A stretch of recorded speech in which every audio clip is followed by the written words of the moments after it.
ఇవి మోక్ష మార్గపు యేసుని మాటలు, ఇవి మహిమకరమైన దేవుని పలుకులు, ఇవి మహిమకరమైన దేవుని పలుకులు. లూకా శుభవార్త 1వ అధ్యాయము 28వ వచనము. లూకా శుభవార్త 1వ అధ్యాయము 28వ వచనము. దేవదూత లోపలికి వచ్చి ఆమెతో, అనుగ్రహ పరిపూర్ణురాలా, నీకు శుభము, ఏలిన వారు నీతో ఉన్నారు అనెను. చాలమ్మా, ఈ వాక్యాలను మనం గమనించినట్లయితే మనం ఎన్నో మారులు ఈ వాక్యాలను మనం చదివి ఉంటాం, లేదా మన గురువులు సువార్త పరిచర్య లేదా సువార్త ప్రసంగం చెప్పగా విని ఉన్నాం. కానీ ఎవ్వరు కూడా ఈ వాక్యాలను నేను చాలాసార్లు విని ఉన్నాను, ఈ వాక్యాలలో తెలుసుకోవాల్సింది ఏముంది అని ఎవ్వరు కూడా అనుకోవద్దు ప్రియ దైవ బిడ్డ. ఎందుకంటే ఈరోజు మనం ఎంతో అమూల్యమైన దైవ సందేశాన్ని వినగలుగుతూ ఉన్నాం, వినబోతూ ఉన్నాము కూడా. అది ఏంటి అనగా, మరియా మాతను మనం ఎందుకు గౌరవించాలి? చాలా మంది చాలా రకాలుగా సమాధానాలు చెప్తూ ఉంటారు. మరియా మాత యేసు తల్లి కాబట్టి మనం గౌరవించాలి అంటారు. ఆ తల్లి జన్మపాప రహితోద్భవి కాబట్టి మనం ఆ తల్లిని గౌరవించాలి అంటారు. అంతేకాకుండా ఆ తల్లిని మనం ఏదైనా సరే ప్రార్థిస్తే దైవ సన్నిధిలో లోకరక్షకుని పాదాల చింత మన ప్రార్థనను అర్పిస్తుందనే గొప్ప విశ్వాసంతో ఆ తల్లిని మనం ప్రార్థిస్తున్నాము కాబట్టి గౌరవించాలి అంటాము. కానీ ఇవన్నీ కూడా సరి అయిన సమాధానాలైనా ఒకసారి మనం ప్రశ్నించుకోవాలి. అద్భుతాలు, స్వస్థలు ఇవన్నీ మనకు జరుగుతూ ఉంటాయి. అంత మాత్రాన మరియమాతను గౌరవించడమేనా? మరి ఓన్లీ కేవలం కథోలిక క్రైస్తవులు మాత్రమే ఎందుకు గౌరవిస్తున్నారు? కథోలికేతర క్రైస్తవులు ఎందుకు గౌరవించడం లేదు అని మనం ఒకసారి ఆలోచించుకోవాలి. కథోలిక క్రైస్తవుని కానీ క్రైస్తవురాల్ని కానీ మీరు మరియమాతను ఎందుకు గౌరవిస్తున్నారంటే చెప్పడానికి మన చెంత సరి అయిన సమాధానం ఉండాలి. అసలు మరియమాత ఎవరు? యేసు క్రీస్తుకు జన్మనివ్వక పూర్వము మరియమాత ఎవరు? మరియమాత యూద కన్యాస్త్రీలలో ఎన్నుకున్న కేవలం ఒక స్త్రీ మాత్రమేనా? మరియమాతని యాదృచ్ఛికంగా ఎన్నుకున్నాడా దేవుడు? లేదా మరియమాతని దైవ కుమారునికి మాతగా ఎన్నుకొనుటకు దైవ ప్రణాళిక ఏమైనా ఉన్నదా? ప్రియ దైవ బిడ్డలారా, ఇవన్నీ కూడా మనం ఇప్పుడు ఈ వాక్య భాగంలో తెలుసుకోబోతూ ఉన్నాం. చాలా మంది చెప్పే మాట ఏంటంటే, దేవాది దేవుడికి సాక్షాత్తు మన రక్షకునికే జన్మనిచ్చింది కాబట్టి ఆ తల్లిని మనం గౌరవిస్తున్నాము అంటాము. అనగా గబ్రియేలు దేవదూత మరియమ్మ చెంతకొచ్చి, యోసేపుతో ప్రదానము చేయబడిన మరియమ్మ చెంతకొచ్చి గబ్రియేలు దూత అంటున్న మాట ఏంటంటే, అనుగ్రహ పరిపూర్ణురాలా, నీకు శుభము. ఏంటి ఈ మాటలకు అర్థము? అనుగ్రహము ప్లస్ పరిపూర్ణము. ఎవరి అనుగ్రహము ఈమెకు పరిపూర్ణముగా వచ్చి ఉన్నది అనగా, ఏలిన వారు నీతో ఉన్నారు. ఇది ఒక గొప్ప శుభవచనము అని పలుకుతూ ఉన్నాడు గబ్రియేలు దూత. మరియ మాత చెంతకే గబ్రియేలు దూత ఎందుకు రావాలి? యూదాసీమలో ఎంతో మంది కన్యాస్త్రీలు ఉన్నారు. ఏదో యూదా స్త్రీలలో ఉన్న ఒక కన్యక, ఎవరైతే ఒక కన్యక దగ్గరకు వెళ్దామని గబ్రియల్ దూత వచ్చి ఉన్నారా? తన ఇష్ట ప్రకారం గబ్రియల్ దూత మరియమారి చెంతకు వచ్చి ఉన్నారా? లేదా దేవుని ఆజ్ఞ ప్రకారం మరియమాత దగ్గరకు వచ్చి ఉన్నారా? ఒకవేళ దేవుని ఆజ్ఞ ప్రకారం మరియమాత దగ్గరకు ఎందుకు రావాలి? ఈ వాక్యాన్ని మనం చూసినట్లయితే సుమారుగా 750 సంవత్సరాలకు పూర్వము మనకు తెలుస్తూ ఉంది మరియమాతను దేవుడు ఎందుకు ఎన్నుకొన్నాడు, మరియమాతను మనం ఎందుకు గౌరవించాలి. చూడండి అమ్మా, చదువుతారా తల్లి ఎవరైనా? యెషయా గ్రంథము 7వ అధ్యాయము 11, 12, 13, 14. యెషయా గ్రంథము 7వ. నీ దేవుడైన ప్రభువు నుండి నీ ఇష్టం వచ్చిన సందేశమును కోరుకొనుము. ఆ గుర్తును పాతాళం క్రింద నుండి అయినను లేక ఆకాశం పై నుండి అయినను చూపించమని ప్రభువును అడుగుకోవచ్చును. కాని ఆహాసు, నేను ఏ గుర్తును అడగను, నేను ప్రభువును పరీక్షకు గురి చేయను అనెను. అంతట యెషయా ఇట్లనెను, దావీదు వంశజులారా వినుడు, మీరు ప్రజలను విసికించట చాలదని కాబోలు నా దేవుని కూడా విసికించుచున్నారు. సరే వినుడు, ప్రభువే మీకు ఒక గుర్తును చూపించును. యువతి గర్భవతి అయి ఉన్నది, ఆమె కుమారుని కని అతనికి ఇమ్మానుయేలు అని పేరు పెట్టును. చాలమ్మా, యెషయా ప్రవక్త దైవ వాక్కుగా, యెహోవా వాక్కుగా ఆహాసు అను రాజునకు మరియు ఇజ్రాయేలు ప్రజలకు, యూదా ప్రజలకు ఒక గొప్ప శుభవార్తను వినిపిస్తూ ఉన్నాడు. ఈ శుభవార్త మరియమ్మ చెంతకు వచ్చి గబ్రియలు దూత, మరియమ్మ నీకు శుభము, నీవు అనుగ్రహ పరిపూర్ణురాలవు, ఏలిన వారు నీతో ఉన్నారు అని ఎంత ప్రాముఖ్యత ఉందో ఆ మంగళ వార్తకు అంత ప్రాముఖ్యత గలదే ఈ యెషయా ప్రవక్త ద్వారా యెహోవా వాక్కును అహాసు రాజునకు వినిపిస్తూ ఉన్నాడు. అహాసు రాజు క్రూరుడు. యెరూషలేము దేవాలయం ముందు అన్య దేవతలకు బలిపీఠములు కట్టి బలులు అర్పించిన మహా దుర్మార్గుడైన రాజు అహాసు రాజు.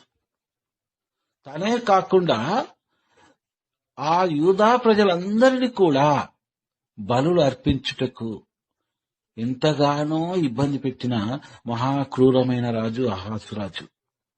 ఆ రాజునకు రెండవ సందేశముగా యెషయా ప్రవక్త ద్వారా యెహోవా వాక్కుగా యెషయా నోటి నుండి వెలువడుతుంది. ఏమని? నీవు నీ దేవుడైన ప్రభువు నుండి నీ ఇష్టం వచ్చిన గుర్తును కోరుకొనుము. ఒక సంకేతాన్ని నువ్వు కోరుకో. నీవే రాజు అనుకుంటున్నావు కదా, నీవే దేవుడు అనుకుంటున్నావు కదా, కానీ రాజులకు రాజు, మహారాజు యేసు క్రీస్తు ఈ లోకాన ఉదయించనున్నాడు ఇమ్మానుయేలు అనే నామకరణముతో. అహాసు రాజా, నీవు ఎచ్చటినైనను ఆ గుర్తును నీవు కోరుకొనుము. పాతాళము క్రింది నుండి అయినను లేక ఆకాశము పైనుండి అయినను చూపించుమని నీవు నా యెహోవా దేవుణ్ణి అడుకోవచ్చును అని రోషము గల వాక్కు, యెహోవా వాక్కును ఒక సంకేతముగా యూదా ప్రజల ముందు అహాసు రాజునకు వినిపిస్తూ ఉన్నాడు. యెహోవా వాక్కుగా తెలియచేస్తూ ఉన్నాడు. అప్పుడు అంటున్నాడు కదా అహాసు రాజు, నేను ఏ గుర్తును అడగను, నేను ప్రభును పరీక్షకు గురి చేయను అనెను. ఇది హేళనగా, వెటకారముగా ఈ ప్రజలను రక్షించుటకు ఒక రాజు వస్తాడా? నేనే రాజుని, వీరికి నేనే దైవాన్ని, నేను తప్ప వేరే రాజు ఎవ్వరూ లేరు. రాజు వస్తానని పలుకుతున్నావేమి యెషయా? నేను ఏ గుర్తును అడగను, నేను ప్రభును పరీక్షకు గురి చేయను అని హేళన చేస్తూ ఉన్నాడు. నవ్వుతూ ఉన్నాడు అహాసురాజు. ఇదంతా కూడా యూదా జనాంగం గమనిస్తూనే ఉంటూ ఉంది. అప్పుడు యెషయా ఇట్లనెను. 13వ వచనాన్ని గమనించండి అమ్మా. అమ్మా, ప్రతి ఒక్కరు కూడా బైబిల్ గ్రంథాన్ని చూడాలి తల్లి. మీతో మాట్లాడు మాటను దేవుడు ఏం మాట్లాడుతున్నాడో మీరు ఆలకించండి. ప్రతి ఒక్కరు కూడా బైబిల్ గ్రంథాన్ని తెరవాలి తల్లి. బైబిల్ గ్రంథాన్ని తెరిచి వాక్యాన్ని గమనించినప్పుడే మనకు పూర్తిగా వాక్యం అర్థమవుతూ ఉంది. చూడండమ్మా, మూట పెట్టుకోండి తల్లి. ఎవరో దావీదు వంశరాజులారా వినుడు. కేవలం అహాసు రాజుతో మాత్రమే చెప్పడం లేదు, అహాసు రాజును మాత్రమే హెచ్చరించడం లేదు, అహాసు రాజునకు మాత్రమే ఇది యెహోవా వాక్కు కాదు.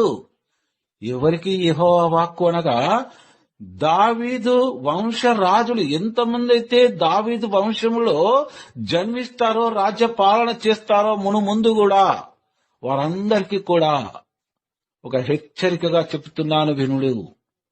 దావీదు వంశరాజులారా వినుడు. మీరు ప్రజలను విసిగించుట చాలదని కాబోలు దేవుని కూడా విసిగిస్తూ ఉన్నారు. రోషము గల మాటలు ప్రియ దైవ బిడ్డలారా.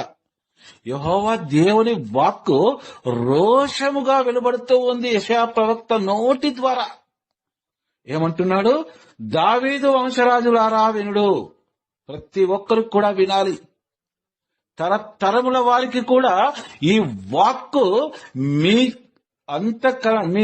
మీ యొక్క చెవులలో మారుమ్రోగుతూ ఉండాలి.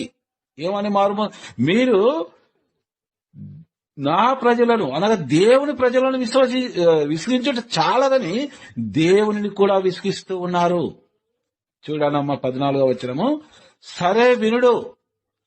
అదేంటో, ఆ సూచక ఏంటో, ఆ గుర్తు ఏంటో నేనే చూపిస్తాను, నేనే తెలియచేస్తాను అని యెహోవా వారధిగా, యెహోవా సన్నిధిలో నిలబడి యెహోవా వాక్కుగా యెషయా ప్రవక్త ప్రకటిస్తున్న ప్రకటన ఏంటి అనగా, యెహోవా వాక్కు ఏంటి అనగా, యువతి గర్భవతి అయి ఉన్నది, ఆమె కుమారుని కని అతనికి ఇమ్మానుయేలు అని పేరు పెట్టును.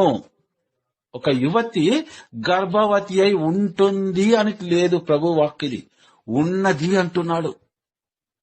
ఎక్కడ ఉన్నది ఆ యువతి గర్భవతి అయి? వాక్యాన్ని చాలా జాగ్రత్తగా ఆలకించండి తల్లి. యువతి గర్భవతి అయి ఉన్నది, ఆమె కుమారుని కని అతనికి ఇమ్మానుయేలు అని పేరు పెట్టును. మన రక్షకుడైన యేసు క్రీస్తు ప్రభునకు ఇమ్మానుయేలు అని పేరు ఎవరు పెడుతున్నారు? సాక్షాత్తు దైవమే పెడుతూ ఉంది. మానవుడు పెట్టిన పేరు కాదమ్మా. యేసు అని కాని, ఇమ్మానుయేలు అని కాని మరియమ్మనో యోసేపో లేకపోతే ఇతర వాళ్ళు పెట్టింది కాదు. సాక్షాత్తు సర్వ సృష్టికర్త అయిన సర్వేశ్వరుడే తన కుమారునికి నామకరణం కూడా ఏంటో తెలియచేస్తూ ఉన్నాడు. అమ్మ, అర్థమవుతుందా వాక్యము?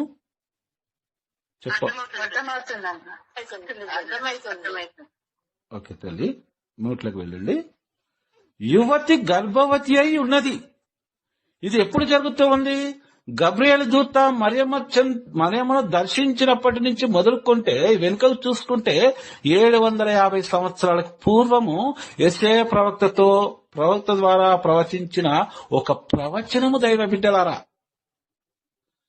యెషయా ప్రవక్త రోషము కలిగి తన కంఠ స్వరము పలిగిపోతుందేమో అన్నంతగా గంభీరముగా ప్రకటిస్తూ ఉన్నాడు యెహోవా వాక్కును. అందరూ, యూదా ప్రజలందరూ కూడా వింటూ ఉన్నారు. యూదా ప్రజలలో ఒక్క మారుగా వెలిగినట్లు అనిపించింది. అంతకు ముందు వరకు నిరాశతో ఉన్నారు. రక్షకుడు ఎప్పుడొస్తాడని ఎదురు చూపులు కూడా లేవు. కానీ ఆ రోజు నాంది పడింది రక్షకుని ఎదురు చూపు కొరకు. రక్షకుడు వస్తాడనే నిరీక్షణ ఆ రోజు 750 సంవత్సరాలకు పూర్వం మొదలైంది. ప్రియ దైవ బిడ్డలారా, అందరి మొహాలలో ఉత్సాహము, సంతోషము. యూదా ప్రజలలో మనకొక రక్షకుడు రాబోతూ ఉన్నాడు. అతని పేరేంటి? ఇమ్మానుయేలు. గొప్ప ప్రవక్త పలుకుతున్న మాటలు. యువతి గర్భవతి ఉన్నది అనగా దేవుని ప్రణాళిక ఎలా ఉంటుంది అంటే 750 సంవత్సరాలకు పూర్వమే మరియ తల్లిని ఎన్నుకొని ఉన్నాడు సర్వ సృష్టికర్త అయిన సర్వేశ్వరుడు. అది దైవ ప్రణాళిక. అందుకు మనం మరియమాతను గౌరవించాలి. తల్లిని ఏదో ఒక యువతి గర్భంలో మన రక్షకుణ్ణి జన్మించేటట్లు చేయలేదు. ఒక ప్రణాళిక ఉంది. ఆ ప్రణాళిక నెరవేరడానికి యెషయా ప్రవక్త కాలాంచి మొదలుకొని మరియమ్మ చింతకు గబ్రియలు దూత వచ్చే వరకు 750 సంవత్సరాలు ప్రియ బిడ్డ. ఆమె 750 సంవత్సరాల పూర్వమే దైవమొచ్చే ఎన్నుకొని వాడిన బిడ్డ. ప్రవక్త ప్రవచనమేమనగా ఆమె గర్భవతి అయి ఉన్నది. గొప్ప శుభ సూచకము, గొప్ప మంగళవార్త అది. యూదా ప్రజలందరూ యువతులు అనగా కన్యలు పెళ్లి చేసుకోకుండానే వారి జీవితాన్ని భక్తి మార్గంలో ముగించిన కన్యలు ఎంతో మంది ఉన్నారు ప్రియ దైవ బిడ్డ. నా కడుపున రక్షకుడు దయిస్తాడేమో, నేను వివాహం చేసుకోను, ఆ దేవాది దేవునికి నా జీవితాన్ని అంకితం చేసుకుంటాను అంటూ ఎంతో మంది కన్యలు 750 సంవత్సరాల నిరీక్షణ ప్రియ దైవ బిడ్డ. కానీ దేవుడు స్వర్గలోకంలో మరియమాతను రూపొందించి ఉన్నాడు. దైవ కుమారుడికి జన్మనివ్వబోవు ఆ మహాతల్లి ఈమెనే అని చూపిస్తున్నాడు అహాసురాజుకు. ఆ సాక్షాత్తు సర్వేశ్వరుని యొక్క సన్నిధిలో దైవ కుమారునికి జన్మనివ్వబోవు మాతృమూర్తి గర్భవతి అయి ఉన్నది అని తెలియచేస్తూ ఉన్నాడు. అది ప్రవచనం దైవ బిడ్డ. మరియమాత ఎన్నిక జరిగిన విధానం అది ప్రియ సహోదరి సహోదరులారా. అందుకు కదా మనం మరియ తల్లిని గౌరవించాలి. కేవలము యేసు క్రీస్తు ప్రభునకు జన్మనిచ్చిన తోడనే మరియమాతను గౌరవించడం కాదు. 750 సంవత్సరాలకు పూర్వమే ఆ తల్లిని మన లోక రక్షకునికి మాతృమూర్తిని చేసి ఉన్నాడు. గొప్ప అద్భుతం ప్రియ దైవ బిడ్డ. బైబిల్ గ్రంథంలో ఆది కాలం నుంచి దర్శన గ్రంథం వరకు మనం చూసుకున్నట్లయితే ఎవ్వరి ఎన్నిక కూడా ఇలా జరిగి ఉండలేదు.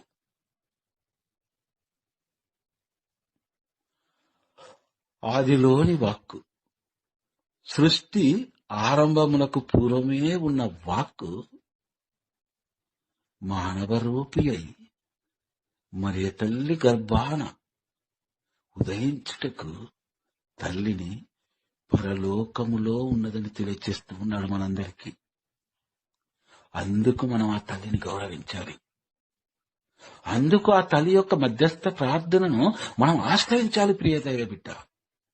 అమ్మా, నీ ఎన్నిక సామాన్యమైనది కాదు తల్లి. అందుకనేమో తల్లి తరతరముల వారు నేను ధన్యురాలని పిలిచెదరు. ప్రియ సోదరులారా, ప్రతి వాక్యాన్ని గమనించండి బైబిల్ గ్రంథంలోది. ఏ మాట కూడా నా సొంత మాటలు నేను చెప్పడం లేదు.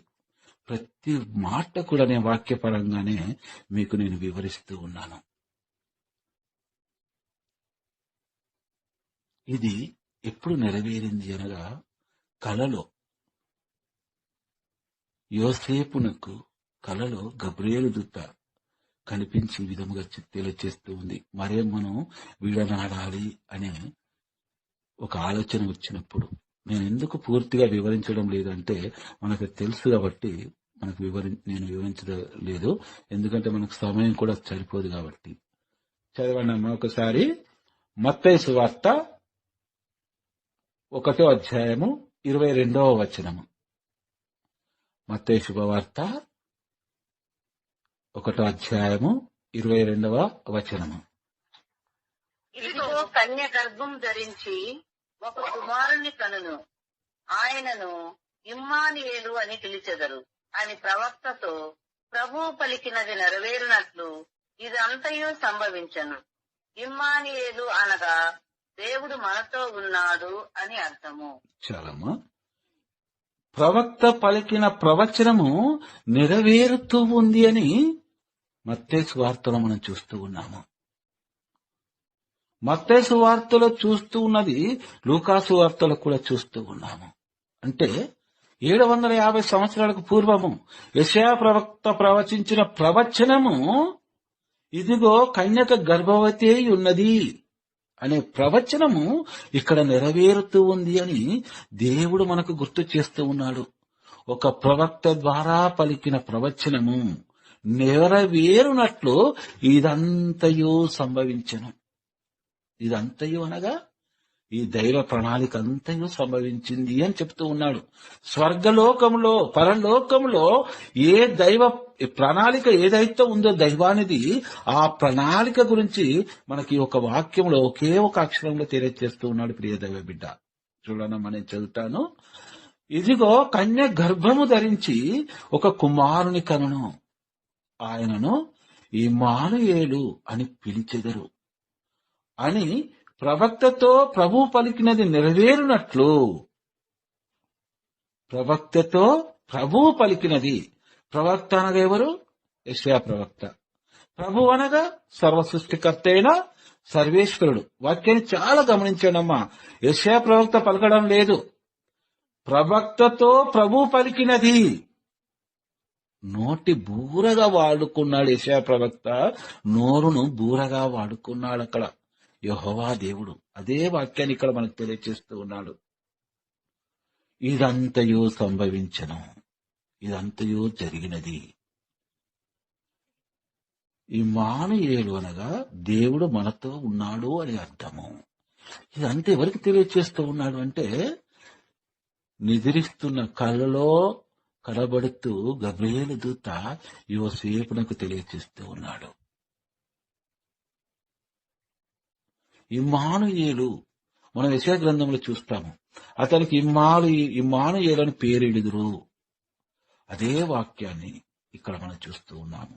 ఇమ్మానుయేలు అనగా దేవుడు మనతో ఉన్నాడు. అంటే ఆనాడు ఇజ్రాయేలు ప్రజలు అంతగా సంతోషించడానికి కారణం ఏంటి అంటే, మనకు దేవుడు ఎక్కడో ఆకాశంలో లేడు,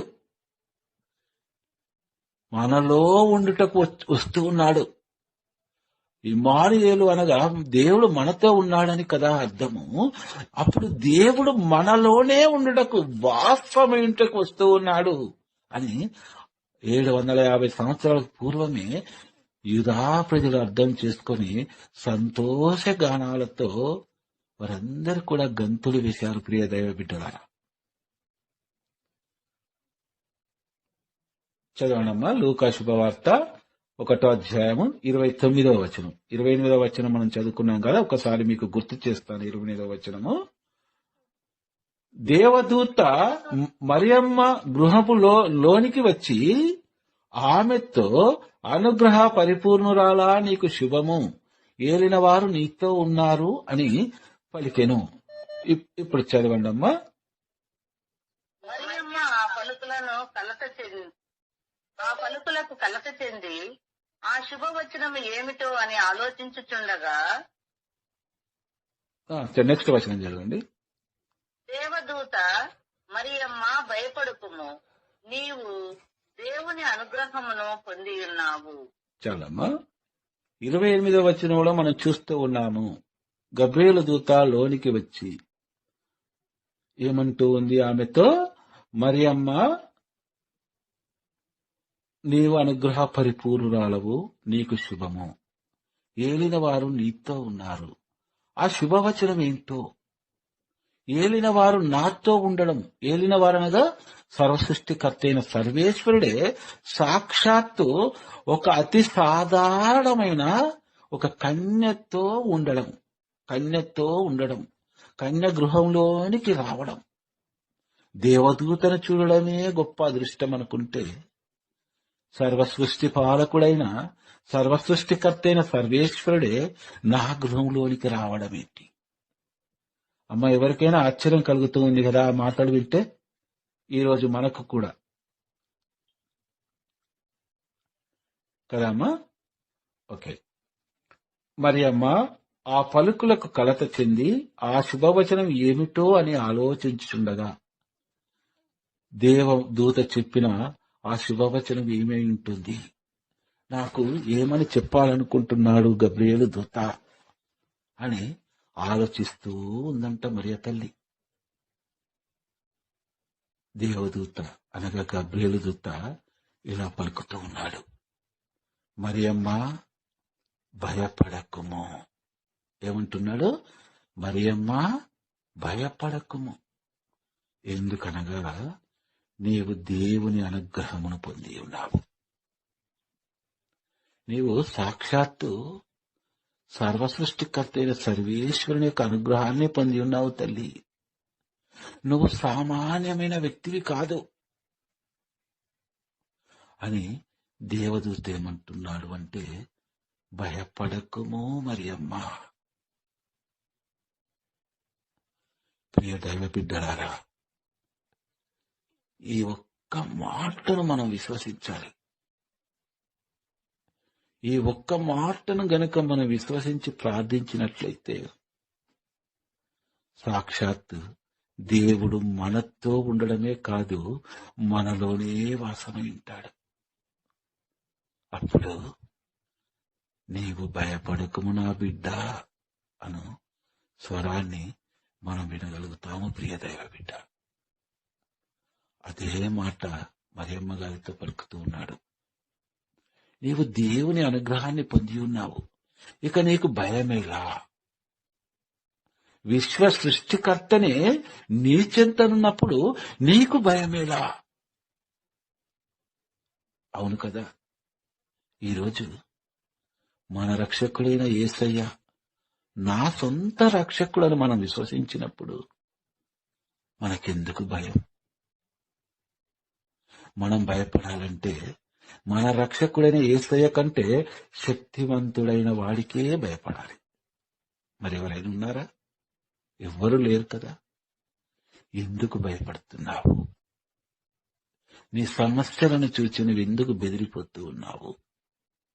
నీ అనారోగ్యాన్ని చూసి నా జీవితం ఇంతేనేమో, ఈ రోగంలోనే నా తుది శ్వాసను విడవలసి వస్తుందేమో అని నీవు భయపడుతున్నావా? రక్షకుని నమ్ము, భయపడకుము. ఈ వాక్యము ప్రతి బిడ్డ కూడా నమ్మి విశ్వసించాలి. ప్రియ సోదరి సోదరుడా,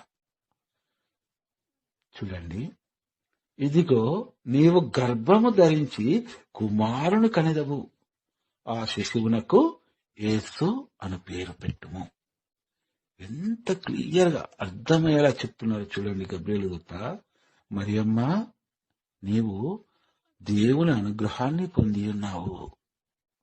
దేవుడు నిన్ను ఎన్నుకొని ఉన్నాడు. నీవు గర్భము ధరించి కుమారుని కనెదవు, ఆ శిశువునకు యేసు అని పేరు పెట్టుము.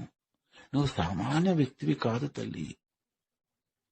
నీ పూర్వీకులు, తాత ముత్తాతలు, ఆపై తాతలు 700 తరాలు గడవక ముందే, వారందరూ కూడా జన్మింపక ముందే నువ్వు పరలోకములో సర్వసృష్టికర్త అయిన సర్వేశ్వరుడు నిన్ను ఎన్నుకొని ఉన్నాడమ్మా. గబ్రియేలు దూతని గణపరుస్తూ ఉంటే, గౌరవిస్తూ ఉంటే, ప్రియ దైవ బిడ్డలారా, మనం గౌరవించకూడదా మరియ తల్లిని? ఒక్కసారి ఆలోచించండి. ఈ వాక్యాన్ని వినిపించండి ప్రొటెస్టెంట్ సోదరులకు. యూట్యూబ్ లో 2 days తర్వాత ఈ వాక్యం వస్తూ ఉంది.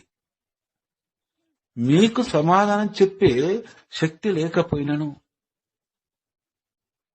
ఏమీ లేదు. ఎవరైతే మరియమ్మ గారిని అవమానిస్తారో, మరియమ్మ గారిని మీరు ఎందుకు గౌరవిస్తున్నారని హేళన చేస్తారో, ఈ వాక్యాన్ని వారికి వినిపించండి చాలు. చూడండి అమ్మా, ఆ శిశువునకు యేసు అని పేరు పెట్టుము. అప్పటి వరకు కూడా మరియమ్మ దేవుని కుమారునకు జన్మనివ్వబోవు జనని లోకమాత అని అనుకోలేదు. అప్పుడు ఇంకా ఆశ్చర్యపోతూ ఉన్నారు. ఎందుకంటే తను ఒక కన్యక. అలనాడు మోసే చట్ట ప్రకారము కన్య గర్భవతి అయితే యూదా పట్టణము బయటకు తీసుకువెళ్లి రాళ్లతో కొట్టి చంపాలి. ఇది మోసే ఆజ్ఞ. గబ్రియేలు దూత రావడమే ఆశ్చర్యమైతే సర్వసృష్టికర్త అయిన సర్వేశ్వరుడు నీతో ఉన్నాడని చెప్పడం ఇంకా ఆశ్చర్యమైతే మరియమ్మను ఇంకా ఆశ్చర్యముతో భయము గొలిపే మాట ఏంటంటే, నీవు గర్భము ధరించి కుమారుని కనెదు అని చెప్పడం. ఇది మరియమ్మ గారు చాలా ఆశ్చర్యపోతూ ఉన్నారు. 34వ వచనంలో అంతటా మరియమ్మ ఒక మాట మాట్లాడుతూ ఉంది. నేను పురుషుని ఎరగని కదా, ఇది ఎట్లు జరుగును ప్రశ్నిస్తూ ఉంది. ఎవరిని? గబ్రియేలు దూతను ప్రశ్నిస్తూ ఉంది మరియ తల్లి. మరియమ్మ అంటూ ఉంది, నేను పురుషుని ఎరగను కదా, ఇది ఎట్లు జరుగును. 35వ వచనం చూడండమ్మా. సమయం సరిపోదేమని నేనే చదువుతున్నాను తల్లి, ఒకసారి వాక్యాలను గమనించండి. అందుకు ఆ దూత ఇట్లనెను. ఆ దూత అనగా గబ్రియేలు దూత. ఈ వాక్యాన్ని ప్రతి ఒక్కరు కూడా జాగ్రత్తగా చూడండి. చాలా ఇంపార్టెంట్ అయిన వాక్యం. బైబిల్ గ్రంథం మొత్తంలో కూడా ఉన్న వాక్యాలన్నిటిలో కూడా నేను గొప్ప వాక్యం అని విశ్వసించే వాక్యం ఏదైనా ఉన్నది అంటే ఈ వాక్యం నేను చెప్పగలను. అప్పుడు గబ్రియేలు దూత ఈ విధంగా అంటూ ఉన్నాడు, పవిత్రాత్మ నీపై వేంచేయును, సర్వోన్నతుని శక్తి నిన్ను ఆవరించును, అందుచేత ఆ పవిత్ర శిశువు దేవుని కుమారుడు అని పిలువబడును. వాక్యాన్ని నేను వివరించే ప్రయత్నం చేస్తాను. అమ్మా, నీవు ఎలా గర్భవతి అవుతావు అంటే, పవిత్రాత్మ నీపై వేంచేయును. పవిత్రాత్మ సర్వేశ్వరుడు నీ పైకి వస్తాడు, నీ శిరస్సు పైకి వచ్చి నిలబడతాడు. రెండవదిగా సర్వోన్నతుని శక్తి నిన్ను ఆవరిస్తుంది. అనగా సర్వోన్నతుని యొక్క శక్తితో నీవు నింపబడతావు. సర్వోన్నతుని శక్తితో నువ్వెప్పుడైతే నింపబడతావో అప్పుడు సాక్షాత్తు నీలో జన్మ పాపం మొత్తం పోతూ ఉంది. అందుకే నేను జన్మ పాప రహితోద్భవి అని కొలుస్తారు. సర్వోన్నతుని శక్తి ఉంటుంది నీలో. అణువణువున నరాన సర్వోన్నతుని శక్తి నిన్ను ఆవహించి ఉంటూ ఉంది. ఇప్పటి వరకు మానవ మాతృరాలిగా ఉన్నావు నీవు. నీలో ఉన్నది మానవ శక్తి. కానీ ఎప్పుడైతే సర్వేశ్వరుడు ఆ శక్తి నిన్ను ఆవరిస్తుందో నీవు పూర్తిగా సర్వసృష్టికర్త అయిన సర్వేశ్వరుని ఆధీనంలో ఉంచబడతావు. అంతేకాకుండా ఆ పవిత్ర శిశువు, ఏ పవిత్ర శిశువు? లోకము కలుగునుగాక, ఈ సృష్టిలో ప్రతిదీ కూడా కలుగునుగాక అని శాసించిన వాక్కు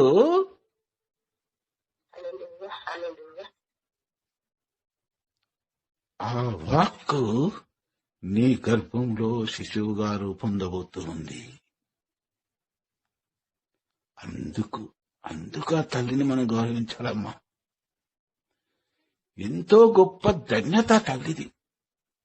అక్కడ మనం ఈ వాక్యాన్ని చూసినట్లయితే పరలోకము మొత్తము మరియమ్మ గృహములోనికి వచ్చి ఉంది. చూడండి, పవిత్రాత్మ సర్వేశ్వరుడు వచ్చి ఉన్నాడు. ఏక సర్వేశ్వరుడు త్రియేక సర్వేశ్వరుడుగా విభజించబడుతూ ఉన్నాడు మరియమ్మ గృహంలో. మీరు ఎక్కడైనా చూడండి బైబిల్ గ్రంథంలో త్రియేక సర్వేశ్వరుడు ఒక చోట ఉండడము అసాధ్యమేనా? కానీ మరియమ్మ గృహంలో ఉంటూ ఉన్నాడు. మరియమ్మ నీ ఎంత గొప్ప ఎన్నికనో చూడండి ప్రియ దైవ బిడ్డ. మరియమ్మ గర్భంలో దైవ వాక్కు మానవ రూపము దిద్దుకుంటూ ఉన్న శుభ పరిమాణము ప్రియ దైవ బిడ్డలారా. కాబట్టి మరియమ్మ గృహము స్వర్గలోకముగా మారింది. పవిత్రాత్మ సర్వేశ్వరుడు వచ్చి ఉన్నాడు. సర్వ సృష్టికర్త అయిన సర్వేశ్వరుడు వచ్చి ఉన్నాడు. పుత్రుడైన సర్వేశ్వరుడు ఆ శుభ తరుణములో మరియమ్మ గర్భము మందసముగా మారుతోంది. ఆ మందసములోనే శిశువుగా రూపొందుతూ ఉంది ఆదిలోని వాక్కు. గొప్ప అద్భుతం ప్రియ దైవ బిడ్డ. ఆ తల్లిని మనం ఎందుకు గౌరవించాలనేది ఈ ఒక్క వాక్యం సరిపోతుంది ప్రియ దైవ బిడ్డ. ఈరోజు మనం చాలా విధాలుగా చెప్తూ ఉంటాం మరే తల్లిని ఎందుకు గౌరవించాలి అనేది.